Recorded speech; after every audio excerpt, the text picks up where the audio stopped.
예.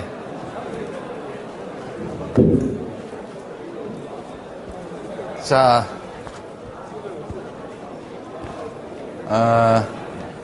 오늘 질문들은 다음 주 강의에서 다루게 될 내용들이 꽤 많이 있고, 그래서 오늘 여기서 소개하지는 않겠습니다. 다만, 이게 행정학과의 정민선 학생하고 경제통상학부의 김기복 학생이 아까 제가 인용했던 마슬로우의 욕구 단계설이 4단계가 아니고 5단계라는 유력한 주장을 제기해 주셨습니다.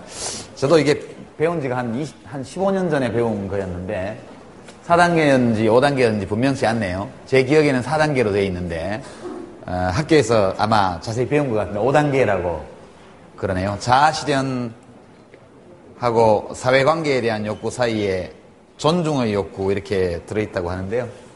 이건 제가 좀 확인을 한번 해보겠습니다. 학생들이 정확히 지적을 했기 때문에 이게 맞지 않을까 하는 생각이 듭니다. 근데 다행한 거는 뭐 본질적으로 내용과 크게 뭐 하자가 있는 건 아니다 이렇게 말씀해 주셔서 고맙고요. 또 김기복 학생은 아울러서 강만수 씨는 저 지식경제부가 아니고 기획재정부 장관. 예, 감사합니다. 이 탁월한 지적을 해주신 두 학생에게는 별표를 드리도록 하겠습니다. 나머지 질문 중에 제가 좀 추후에 봐서 다음 강의 시간에 소개할 거는 하죠. 지금부터 한 10분 내지 15분간 매우 스피디하게 나머지 강의 내용을 처리를 하고 이 보고서를 함께 보도록 하겠습니다. 강의가 좀 뜬구름 잡는 것 같다 이런 소감도 오늘 나왔는데 저도 하면서 약간 그런 느낌이 있습니다. 근데 이 분배 이론은 다소 그런 측면이 있을 수밖에 없는 면이 있다 이렇게 말씀드리고요. 이제 이런 식으로 소득 분배가 왜 이렇게 이루어지는지에 대한 여러 가지 상반된 견해, 이론 이런 것들이 있습니다. 근데 아무리 다퉈도 결론이 잘 안 나니까 이제 경제학자들은 분배 이론에 대한 탐색이나 뭐 이런 것들을 좀 포기를 하고 현실적으로 존재하는 소득의 불균등 또는 불평등을 계량적으로 측정하고 또 그것을 완화시키는 정책 수단을 연구하는 쪽으로 관심을 쏟게 됩니다. 해결할 수 없는 문제는 가끔씩 좀 돌아가는 게 현명할 때가 있는데요. 이 경우는 아무리 봐도 해결이 안 되기 때문에 돌아가는 쪽을 이제 택할 수밖에 없었다 이런 생각이 듭니다. 여러분 언론 보도를 보시면 대개 소득 분배의 불균등 또는 불평등, 소득의 양극화 이런 거를 설명할 때 진위계수, 소득 배율 이런 용어들을 많이 언론에서 만나셨을 겁니다. 그래서 우리가 나머지 시간에 짧게 아주 신속하게 소득 불균등을 측정하는 도구에 대한 것을 좀 살펴보고 저 보고서를 함께 보도록 그렇게 하겠습니다. 소득 불균등은 있죠. 있는데 직접 우리가 눈으로 보거나 손으로 만지기가 어렵기 때문에 지표를 개발합니다. 인덱스. 기본 아이디어를 보면 사람들이 얼마나 불균등한 소득 분배 상태에서 살아가고 있느냐를 측정하는 도구가 진위계수하고 소득 배율인데요. 그것을 도출하는 과정을 좀 설명을 해보겠습니다. 우리가 5명으로 구성된 사회가 있다고 가정합니다. 5명으로. 5명의 이름을 A, B, C, D로 합니다.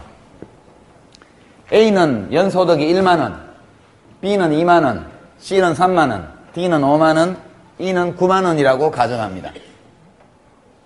꽤 불균등하게 소득이 배분되고 있죠. 이게 각각 20%씩이니까 5분위 소득 비율을 계산하면 여기가 9고 여기가 1이니까 9배가 됩니다. 최저소득자에 비해서 최고소득계층은 9배를 벌고 있는 아주 불균등이 심한 사회입니다. 근데 이거를 이제 그래프로, 그림으로 전환합니다. 이 표를.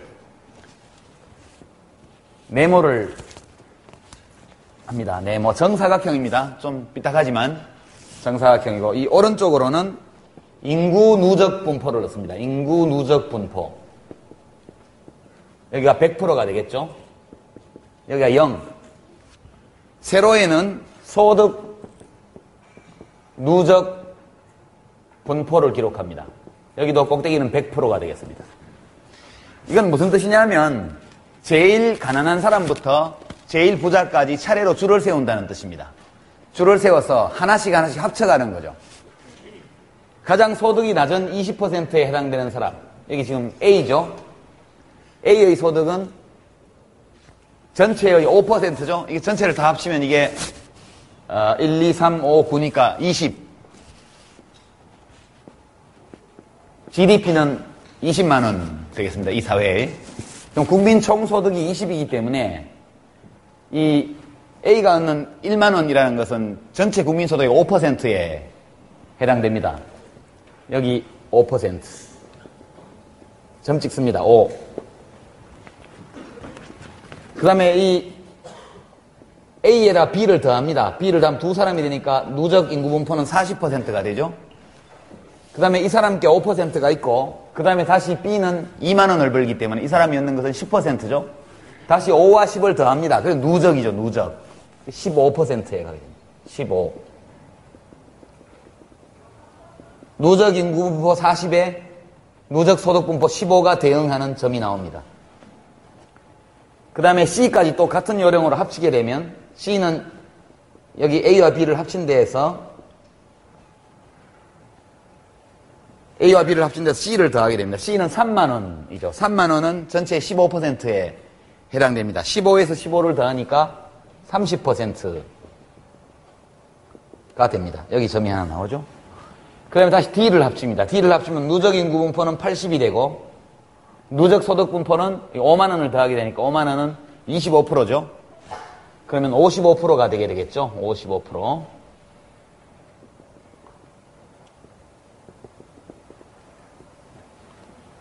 그 다음에 5사람을 다 합치면 100. 5사람의 소득을 다 합치면 100. 이렇게 돼서 마지막 점은 여기에 나오게 됩니다. 그러면 이 점들을 이어보죠. 원점에서 시작해서 이렇게.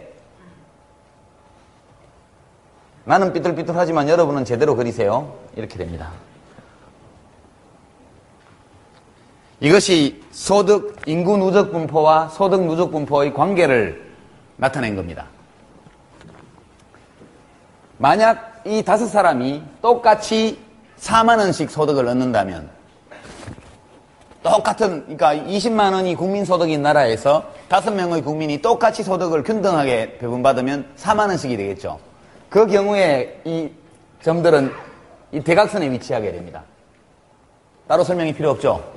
이것이 완전 균등할 때 나타나는 이 그림입니다. 근데 5사람이니까 이게 각이 져 있죠. 우리나라처럼 예컨대 경제활동 인구가 3천만이다. 3천만 명이다. 3천만 명을 소득이 제일 낮은 사람부터 높은 사람까지 세워서 이 그림을 그리면 3천만 개의 점이 나타나겠죠. 그걸 이으면 거의 곡선에 가깝게 됩니다. 이 곡선을 가리켜서 로렌츠 곡선이라고 합니다. 로렌츠는 사람 이름입니다. 로렌츠 곡선. 이 곡선을, 이 아이디어를 만든 사람이 로렌츠라는 학자예요. 그래서 이 곡선에는 로렌츠 곡선이라는 이름이 붙어 있습니다. 이제 이 수치를 잊어버리고 일반적인 그림을, 기하학적인 그림을 그려보죠. 이 수치에서 벗어나서 일반화를 합니다. 일반화를 하면, 그러면 우리가 이야기하는 진위계수를 얻을 수 있습니다. 다시 그림을, 아까하고 똑같은 그림입니다. 여기가 인구 누적 분포, 인구 누적 분포고, 여기가 소득 누적 분포입니다. 여기 100%, 여기도 100%, 0, 이렇게 됩니다. 만약 모든 국민들의 소득이 동일하다면, 이 대각선이 로렌츠 곡선이 되겠죠. 인구 누적 분포와 소득 누적 분포가 똑같이 45도 각도로 증가하게 됩니다. 그래서 이것을 완전 균등선이라고 합니다. 모든 국민의 소득이 똑같을 때 대각선이 됩니다. 한 사람이 모든 소득을 독점하고 다른 모든 국민은 한 푼의 소득도 없을 때 그때는 이렇게 와서 이렇게 꺾이게 되겠죠. 그래서 이렇게 되는 분포를 이걸 완전 불균등이라고 합니다. 여기를 O라고 하고 여기를 A라고 하고 이 점을 B라고 하겠습니다. 그러면 아까 우리가 봤던 로렌츠 곡선은 대개 이런 모양을 가지게 되겠죠. 우리가 보통 보는 로렌츠 곡선은 이 완전 불균등선과 완전 균등선 사이를 통과하는 렌즈 모양의 곡선이 되게 되어 있습니다. 기하학적으로 이런 곡선이 될 수밖에 없게 되겠죠. 이 면적, 이 렌즈의 면적, 소득 분배가 불균등할수록 이 로렌츠 곡선은 완전 불균등선에 가깝게 되겠죠. 소득 분배가 균등할수록 이 로렌츠 곡선은 이 대각선에 바짝 붙게 됩니다. 그러니까 소득 분배가 불균등한 나라일수록 이 빗금친 렌즈의 면적이 커지게 돼 있어요. 그렇죠? 이거 이해하는 데는 아무 문제가 없겠죠? 그래서 진위계수는 뭐냐? 진위계수라는 것은 분모에 삼각형 OAB를 넣고 이 대각선 이하 삼각형의 면적입니다. 분모에 빗금친 렌즈의 면적을 계산해서 넣으면 이것이 진위계수가 되겠습니다. 진위계수가 크면 클수록 소득 분배가 불균등하다는 것을 말합니다. 소득 분배가 균등한 나라일수록 진위계수는 작습니다. 진위계수는 1보다 클 수 없고 0보다 작을 수 없습니다. 이 사이 어디에 있게 되겠죠. 소득 배율은 뭐냐? 소득 배율은 2, 4, 6, 80 이렇게 나눕니다. 여기가 20%, 40%, 60%, 80%, 100%입니다. 여기도 20%, 40%, 80%, 60%, 80%, 100%가 되겠습니다. 제일 가난한 사람부터, 소득이 적은 사람부터 차례로 세웠을 때 누적 분포입니다. 그러면 여기에 있는 사람들이 하위 20%에 해당하는 사람들이죠. 요 80에서 100 사이에 있는 사람들이 상위 20%에 해당되는 사람입니다. 기하학적으로 보면 이 20%의 사람들은 요만큼의 소득 점유비를 가지고 있죠. 여기를 E라고 하겠습니다. E. 그 다음에 상위 20%는 여기를, 요 접점을 D라고 하고 여기를 F라고 하겠습니다. 그러면 상위 20%의 소득 점유비는 F에서 B까지의 선분의 길이로 나타낼 수 있습니다. 그러니까 소득 배율은 5분위, 지금 5단계로 나눴기 때문에 5분위 소득 배율입니다. 배율은 뭐냐? 선분 OE 분의 선분 BF. 기하학적으로는 이렇게 되게 되어 있습니다. 이 최고 소득층 20%가 전체 국민 소득에서 차지하는 점유비는 요만큼이죠. 하위 20%가 차지하는 비중은 요만큼 되겠습니다.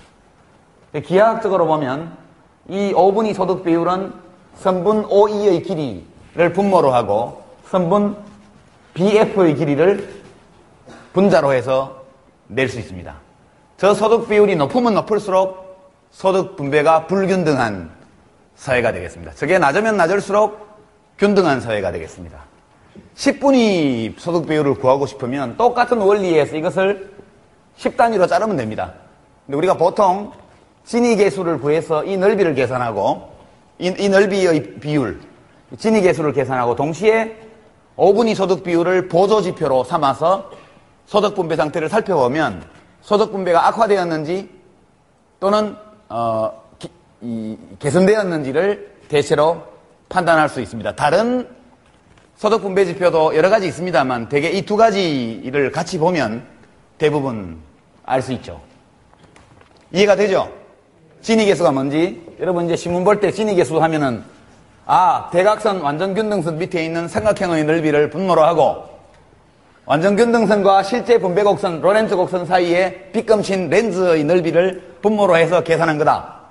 크면 클수록 불균등하고 소득 분배가 작으면 작을수록 균등하다. 5분위 배율도 마찬가지로 이 로렌츠 곡선상에서 도출이 가능하다. 이것은 보조지표로 사용한다. 여기까지 되겠습니다. 참고로 진위계수만으로는 소득 분배가 개선되었다 혹은 악화되었다고 판단하기 어려운 경우가 많이 있습니다.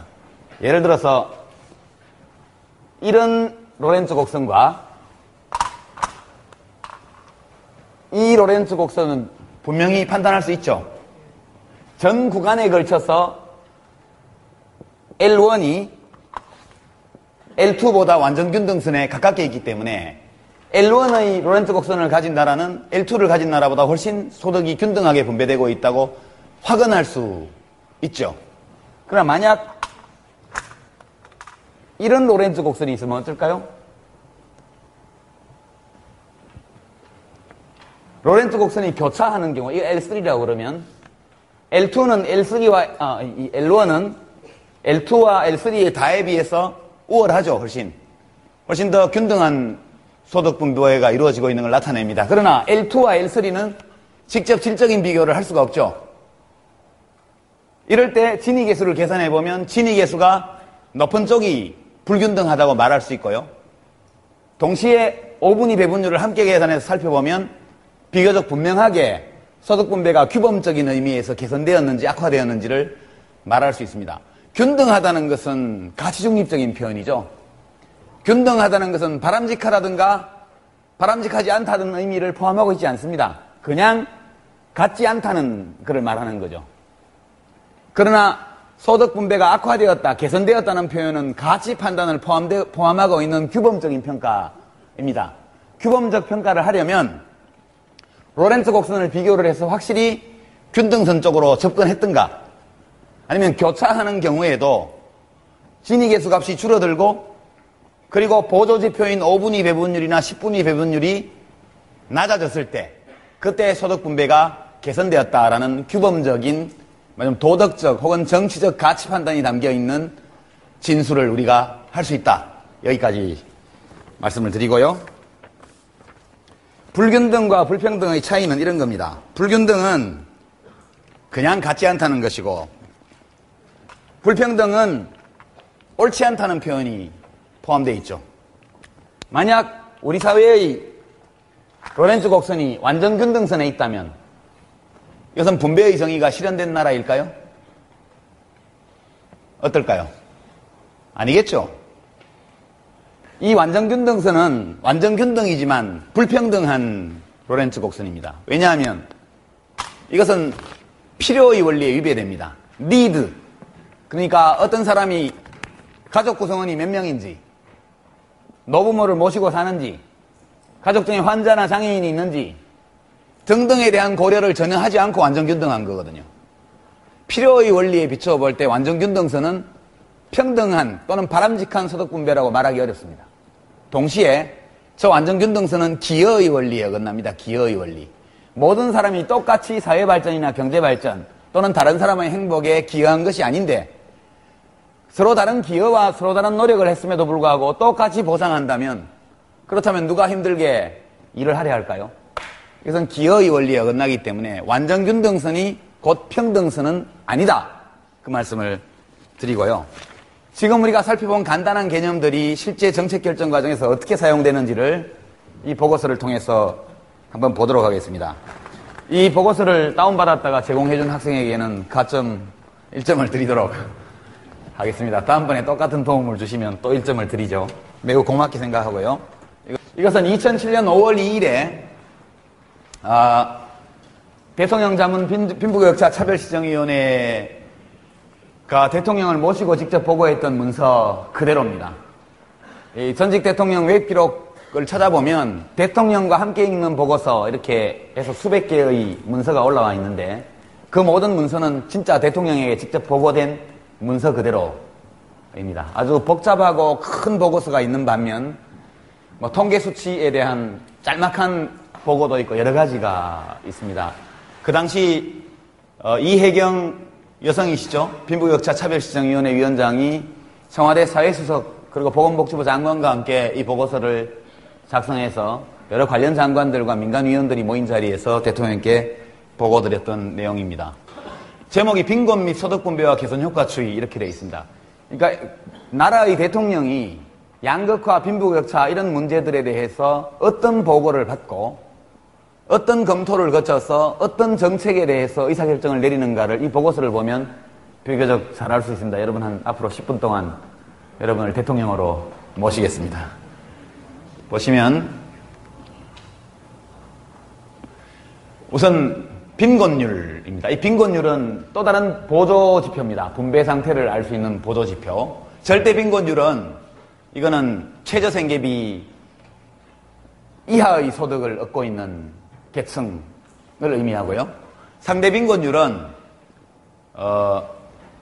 국민의 평균 소득의 절반에 미달하는 사람들을 상대적 빈곤층이라고 이야기합니다. 절대 빈곤율은 03년 6.1%에서 06년 5.7%, 도시 근로자 가구 기준입니다.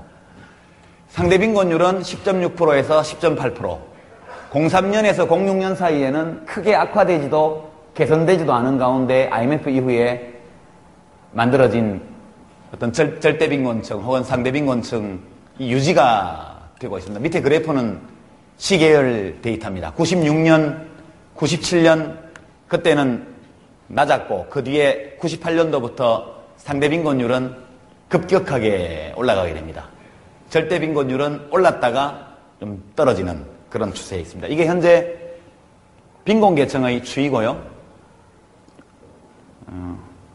여기 밑에 나와 있죠. 설명이. 상대 빈곤은 중위소득의 50%, 절대 빈곤은 각 연도별 최저생계비 기준입니다. 이거 그 다음 페이지 보시죠. 예, 진위계수 시계열 데이터입니다. 대한민국은 다 이제 IMF 이후 문제 때문에 여기까지 돼 있는데요. 진위계수가 굉장히 높았던 때가 있습니다. 우리가 1960년대, 70년대 초까지는 대개 2.5, 2.7 수준의 낮은 수준이었습니다. 그때는 모두가 비슷비슷하게 가난하던 시절이죠. 그리고 이제 70년대 후반, 80년대를 거치면서 진위계수가 높아지기 시작합니다. 가장 높았던 때가 1981년, 82년도가 제일 높았습니다. 전두환 정권이 들어서서 힘으로 노동조합을 해산시키고 모든 형태의 빈부격차 완화 또는 분배 개선을 요구하는 사회운동에 철권을 내리고 모든 사회운동을 탄압하던 시기에 진위계수가 굉장히 높아집니다. 그리고 이제 87년 민주화가 시작된 이후로 진위계수는 점차 낮아지기 시작해서 96년, 97년 무렵에 우리 산업화 이후에 가장 낮은 진위계수를 기록합니다. 90년대가 호황기였죠. 호황기일수록 진위계수는 낮아지는 경향이 있고 불황일수록 높아지는 경향이 있습니다. 불황기에는 없는 사람이 제일 피해를 많이 본다는 걸 알 수 있죠. 이때 보시면 이 노란 글씨는 도시근로자만을 본 겁니다. 도시근로자. 그 다음에 도시근로자 말고 전국 가구를 대상으로 한 진위계수는 정부에서 공식 통계를 한 번도 낸 적이 없었습니다. 그 이전에는. 03년도부터 대통령의 지시에 의해서 전국 가구를 내기 시작하죠. 도시근로자만 보면 진위계수는 도시근로자만을 대상으로 할 수도 있고요. 조사할 수도 있고 전국 가구를 대상으로 조사할 수도 있고요. 근로소득만을 대상으로 근로소득 진위계수를 조사할 수도 있고요. 근로소득자 내에서의 양극화를 조사하기 위해서. 그 다음에 전체 그 경제활동 인구를 대상으로 한 소득 진위계수를 낼 수도 있고요. 소득을 대상으로 할 수 있을 뿐만 아니라 재산을 대상으로도 할 수 있습니다. 금융소득 진위계수 또는 자산소득, 임대료까지 포함한 자산소득 진위계수도 낼 수 있고요. 토지 진위계수도 낼 수 있습니다. 토지. 또 주택과 부동산 진위계수도 따로 낼 수 있습니다. 그것은 대상을 어떻게 잡냐에 따라서 다양한 형태의 진위계수를 낼 수 있다 이런 얘기입니다. 우리나라의 토지 진위계수는 0.9 정도 됩니다. 참고로 토지 진위계수는 부동산 주택 진위계수는 대개 제 기억에 0.67 약 3분의 2 정도 되고요. 뭐 그렇습니다. 0.75 제가 한번 잠깐 볼게요. 참고로 소득 진위계수를 우리가 보고 있는데 소득 진위계수는 제일 높았던 때가 1981년도에 0.404 이게 1981년도가 제일 높았습니다. 제일 낮았을 때가 1997년도 0.283 이 제일 낮았고요. 참고사항입니다. 이런 거 시험에 안 냅니다. 몇 년도에 얼마였냐 이런 거. 재산 근로소득 말고 재산소득 진위계수가 약 0.6이 좀 넘습니다. 우리나라가. 토지 진위계수는 0.89 내지 0.9 정도 되리라고 추정하고요. 제가 가진 데이터가 7년 전 데이터거든요. 그 뒤에는 한 번도 국세청이나 이런 데서 가지고 있을 텐데 발표를 안 하고 있습니다. 제가 알기로는 참여정부 때 토지 진위계수를 전부 다 계산했던 게 기억이 납니다. 근데 그거를 발표하려고 그러니까 땅 가진 사람을 인민재판한다고 막 그래가지고 데이터 발표를 못했던 것으로 제가 기억하는데요. 토지 진위계수는 0.9가 넘을 걸로 제가 추측하고요. 자산, 토지, 부동산, 금융자산 다 합쳐서 자산 진위계수가 0.76이 넘습니다. 아마 0.8 정도 지금 되지 않을까 추측하고요. 주택과 부동산, 건물 진위계수가 약 0.7, 그 정도 됩니다. 토지 진위계수가 제일 높죠. 보시면 IMF가 나면서 98년도에 진위계수가 급격하게 증가해서 0.3 수준으로 갑니다. 이것은 국제적으로는 그렇게 높은 편은 아닙니다. OECD에서 중간 정도 가는 수준이고요. 전 세계를 대상으로 하면 상당히 양호한 수준의 진위계수입니다. 들쭉날쭉하지만 대체로 경향적으로 보면 진위계수가 약간씩 확대돼가는 추세 있죠? 도시근로자 가구를 대상으로 한 진위계수가. 가처분 소득은 뭐냐? 가처분 소득은 세금을 내고 보조금을 받고, 그러니까 국가가 개입해서 세금을 걷고 보조금을 지급해서 최종적으로 민간 도시근로자 가구에서 쓸 수 있는, 자기 마음대로 처분할 수 있는 소득, 이게 가처분 소득인데, 가처분 소득 진위계수는 좀 낮죠? 시장소득 진위계수에 비해서. 이것이 국가의 소득 재분배 기능 때문에 생긴 일입니다. 우리나라는 이 정도가 매우 미약하죠. 0.303, 0.209 차이가 0.13에 불과하죠. 대개 OECD 국가들의 경우에는 조세와 보조금을 통한 진위계수 보정 효과가 우리의 한 5배, 5배 이상 되는 걸로 되어 있습니다. 우리나라는 직접세 비중이 상대적으로 낮고 소득 역진적인, 가난한 사람일수록 높은 세율을 부담하는 부가가치세나 유류세, 이런 소비세 비중이 매우 높기 때문에, 그리고 이제 아직 사회복지제도를 통해서 보조금을 주고 이런 제도들이 양육보조금이나 이런 것도 없고 보편적인 서비스가 거의 없기 때문에 이 보정 기능이 매우 약합니다. 그래서 시장 진위계수와 이 세후 가처분 소득 진위계수 사이의 차이가 아주 적다. 이것이 그때 대통령께도 보고됐던 내용이고요.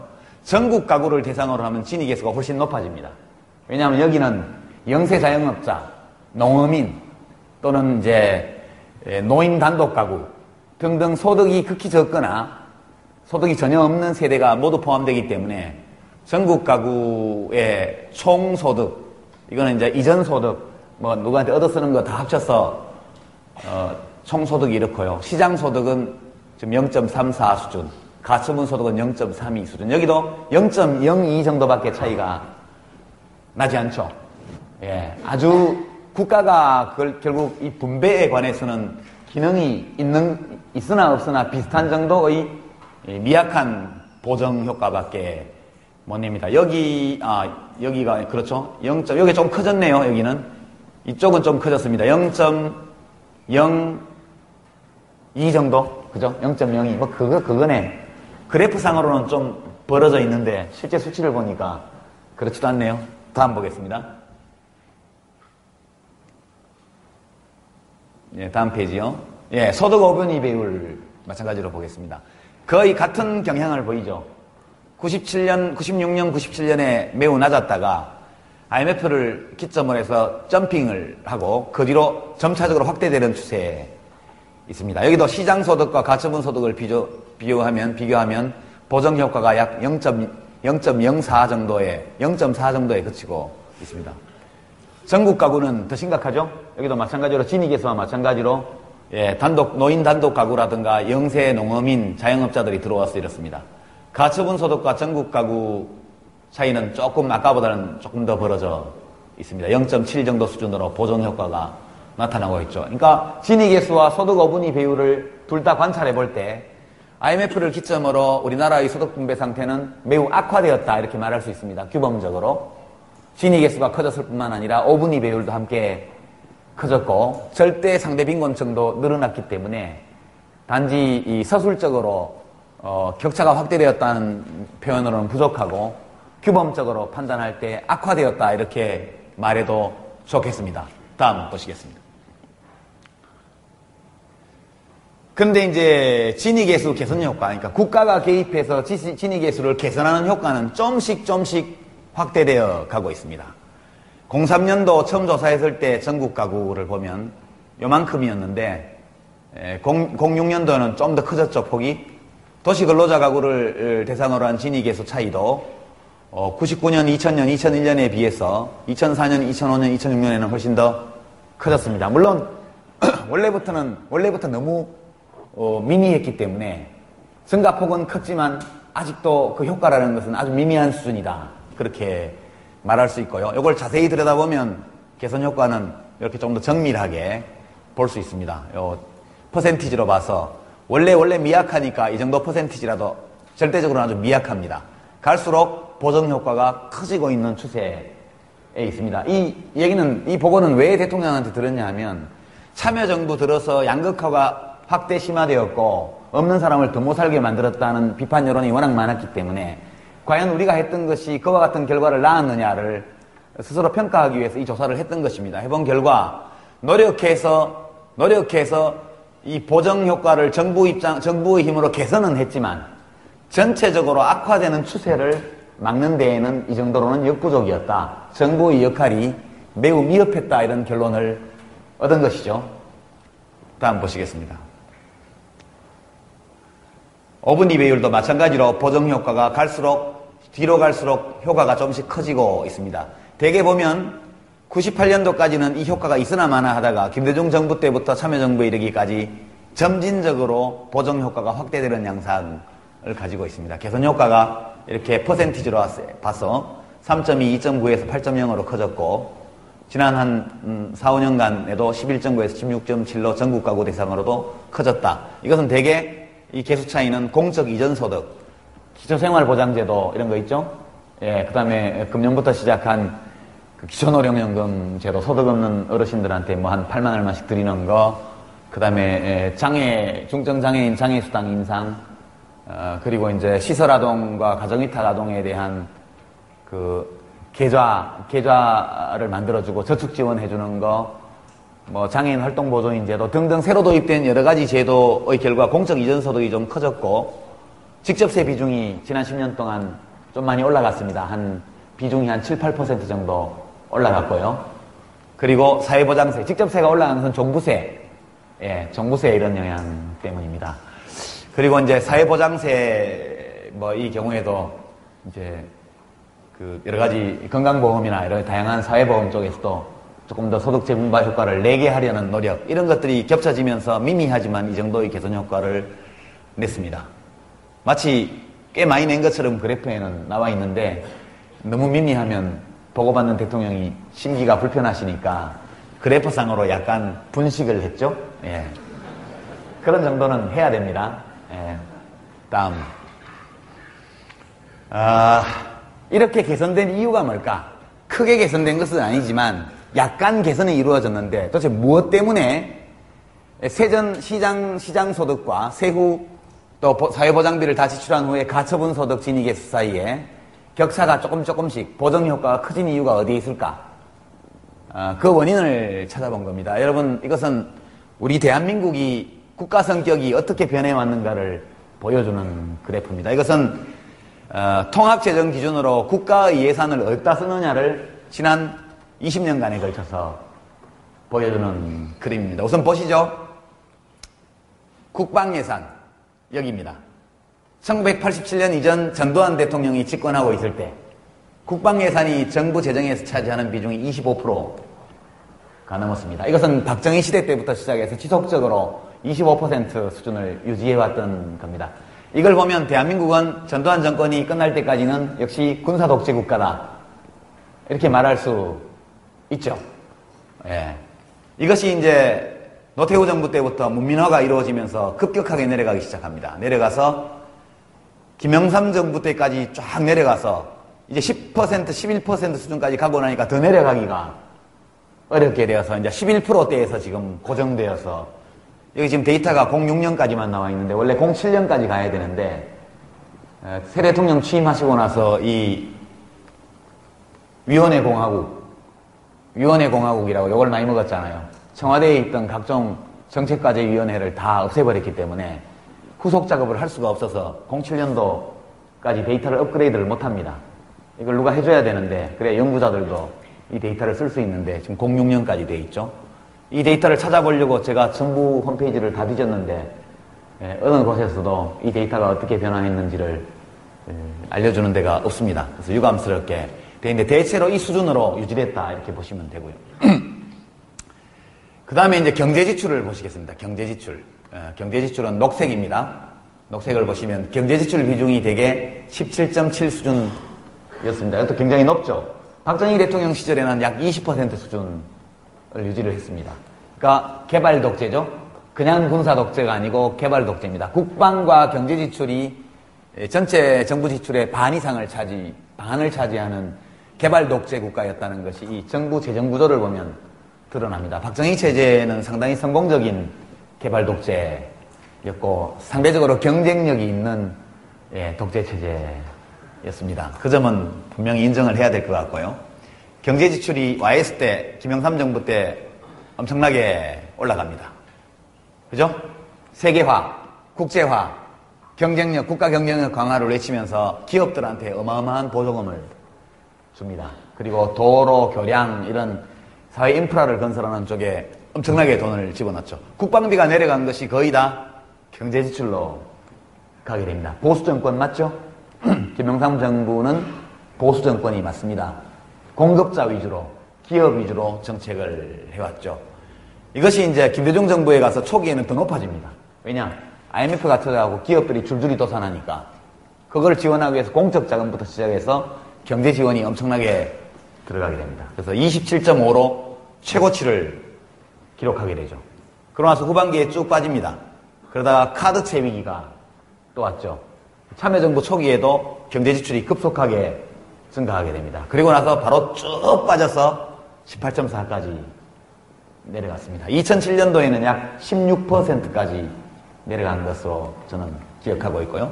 참여정부가 만든 국가비전 2030에 따르면 이것이 2030년에는 10% 밑으로 내려가도록 장기 재정 계획을 짜놓고 나왔는데 다 폐기됐습니다. 지금은 이렇게 됐고요.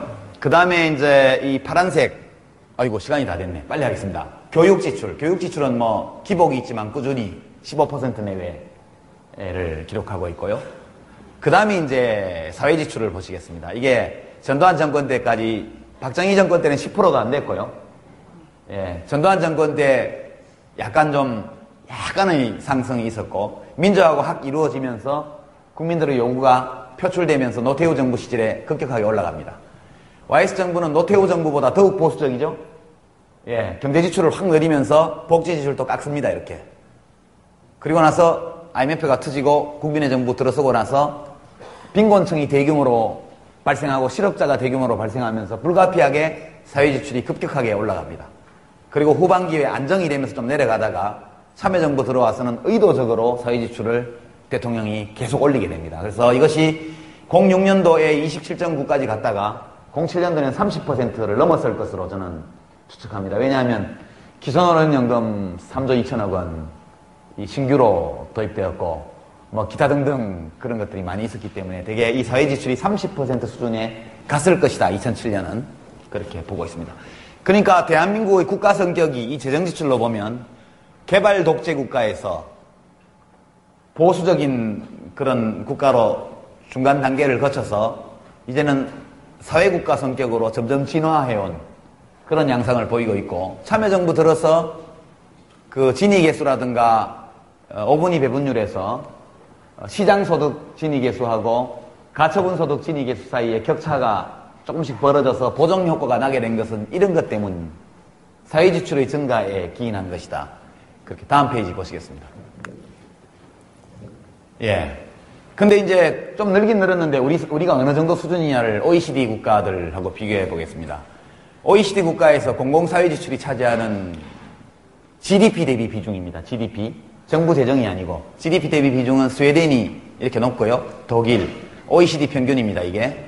그리고 일본이, 미국이 굉장히 낮죠. 우리나라는 여기 있습니다. 여기 지금 한국 안 나와 있는데 우리나라는 5점 몇 프로에 와 있습니다. 다음 페이지 보시죠. 모든 나라들이 증가 추세에 있습니다. 아, 한국 여기 있네요. 한국은 GDP 대비 공공사회 지출이 여기 있습니다. 한 7%, 8%쯤 왔네요. 이제 05년도에 7점 몇 프로. 그리고 진위계수 개선 효과는 5%입니다. OECD의 대부분의 나라들 평균이 대체로 여기에 있죠. 보면은 대개 사회 지출이 GDP 대비 약 20% 내지 25%. 그 다음에 진위계수 개선 효과가 약 30% 내지 25%. 그래서 국가가 적극적으로 개입해서 시장에서 벌어지는 소득 격차를 세금과 보조금 혹은 사회복지제도를 통해서 3분의 1 정도 개선하는 것이 일반적인 그 OECD 국가의 모델입니다. 미국과 일본이 제일 뒤떨어진 나라인데도 여기 있죠. 한국은 여기 있습니다. 예. 이제 일로 우리도 2020년엔 여기까지 가고 2030년에 여기까지 간다. 이게 국가비전 2030 예, 기본 내용이었습니다. 근데 아쉽게 됐죠. 예, 절로 못 갈 것 같아요. 이렇게 가지 않을까. 예. 다음 페이지. 예. 이렇게 됐는데요. 어떻습니까? 이 대통령 보고서도 별건 아니죠. 예. 이제 저 결론은 공적 사회 지출을 더욱 강화해야 된다. 그리고 시장에서 벌어지고 있는 소득 격차를 선진국 수준으로 보정하려면 대규모의 공공사회 지출 확대가 필요하고, 그래서 경제 지출을 극도로 억제하면서 약 비중을 경제 지출을 6% 이상 더 낮춰서 그것을 전부 사회 지출을 올리면 대개 국가재정 대비 사회 지출 비중이 40%를 넘어가게 되는 그런 정도 되면 효과가 좀 날 거다. 그래서 참여정부가 뭘 하긴 했는데 좀 미약했도다. 그런 결론입니다. 그래서 임기 막판에 좀 더 열심히 합시다. 이런 결론을 저 보고에서 냈고, 그에 따라서 2008년도 예산안을 제가 복지부에 있을 때 편성해놓고 나와서 지금 현재 집행되고 있는 예산은 저 보고에 따른 그 사회지출 비중이 굉장히 늘어난 재정구조를 지금 우리가 경험하고 있고요. 내년 되면 좀 많은 변화가 있을 것으로 그렇게 생각이 됩니다. 여러분 굉장히 긴 시간 제가 불규칙하게 붙들어 뒀는데요. 이 PDF 파일은 다 구할 수 있을 것으로 보고 각 주제마다 필요할 때는 같이 좀 보도록 앞으로도 그렇게 진행을 하겠습니다. 여러분도 꼭 저 데이터를 우리 조교가 어디 올려놓을 테니까 꼭 다운받아서 필요한 분들은 한 번씩 더 보시고 그렇게 해주시기 바랍니다. 수고하셨습니다. 네.